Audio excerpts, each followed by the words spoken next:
While the beauty of Uttarakhand is world famous, the state has a rich history of art and culture.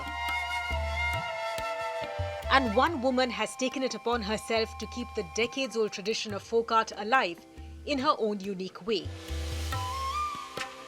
Shivanshi Joshi grew up in Nainital, where she did her schooling and college. From a young age, she has been fond of Aipan, a ritualistic folk art originating from Kumaon. But what started out as a hobby has now become a profession for Shivanshi. क्या products आप बना रही है, brand का नाम क्या है? हमारे ब्रांड का नाम है पहाड़ी चेलीज, जिसका मतलब होता है पहाड़ी बेटियां। और हम लोग बेसिकली डील करते हैं एपन में, मतलब हमारा सारा जितना भी सामान आपको मिलेगा वो सब एपन से रिलेटेड मिलेगा। अच्छा, और मार्केट कैसे करती हैं? कितनी महिलाएं आपसे जुड़ी हुई हैं? अभी तो मेरे से कोई भी नहीं जुड़ा हुआ है। मैं सिंगल वुमन, सिंगल हैंडेड काम करती हूँ। इसके लिए खुद बनाती हूँ, खुद सारी ब्रांडिंग करती हूँ, खुद इसका सोशल मीडिया हैंडल करती हूँ। लेकिन मैं ट्राई कर रही हूँ लोगों को कन्विंस करने के लिए, क्योंकि हमारे लोकेलिटी में एक तो यंग गर्ल्स नहीं है, सब लोग बाहर चले जाते हैं पढ़ाई करने के लिए, और जो एजेड लेडीज़ हैं वो ये करना नहीं चाहती। उन्हें अपने घर के कामों में इतना ज़्यादा व्यस्त हो जाती हैं कि वो जुड़ना नहीं चाह रही हैं।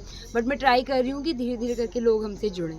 कितने समय से आप ये काम कर रही हैं? ओके, तो मैंने एपन करना तो आई गेस बचपन से शुरू कर दिया था, जब से होश संभाला है, जब से पता है एपन क्या होते हैं। बाकी पहाड़ी चेलीज स्टार्ट हुआ था 2018 में, और बहुत स्मॉल तरीके से हुआ था। उस टाइम पे मैं जॉब भी करती थी, तो मैंने बस अपने हॉबी की तरह अपने आर्ट को लोगों को दिखाने के लिए चैनल शुरू किया था।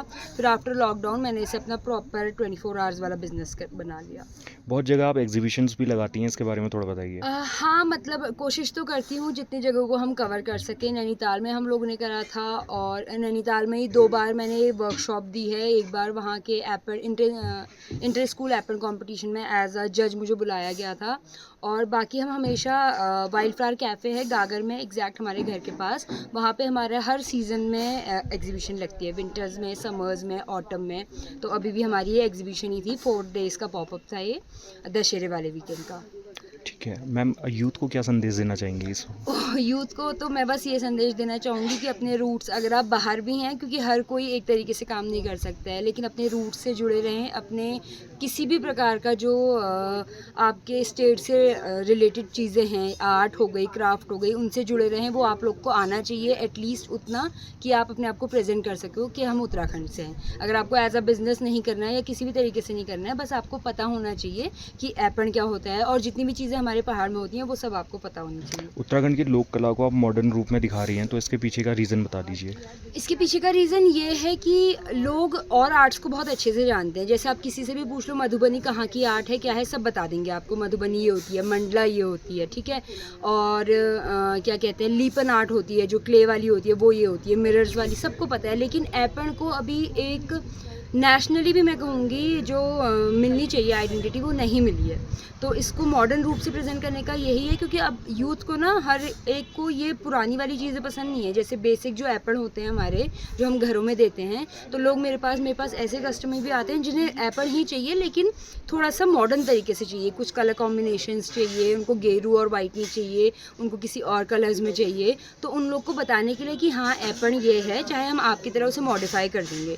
तो हमारे लोकल में तो जितने भी दिल्ली वाले बहुत हैं हमारे नेबर्स, उनके वहाँ जितनी भी पेंटिंग्स हैं ज़्यादातर मैं एपन में ही बनाती हूँ, लेकिन मैं उनके तरीके से उन्हें कस्टमाइज़ कर देती हूँ। उनके तरीके से कलर कॉम्बिनेशंस बदल देती हूँ, डिज़ाइन वही रहते हैं, और उन्हें वो चीज़ बहुत पसंद आती है। तो इससे ये चीज़ हो जाती है कि उन्हें पता भी चलता है एपन क्या है, उन्हें वो पसंद भी आता है, और ऐसे उनके थ्रू 10 लोगों को और पता चलता है।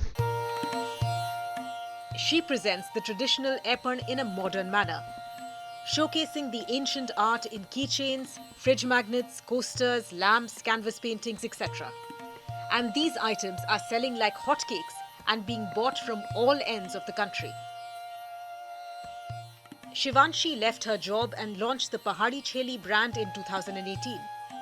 It became an instant hit, and after the lockdown, Shivanshi decided that this would be her primary source of employment.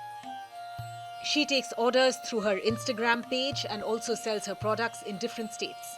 She also takes her products to exhibitions at many places and markets them by setting up stalls. Shivanshi has appealed to India's youth to preserve their culture and stay connected to their roots.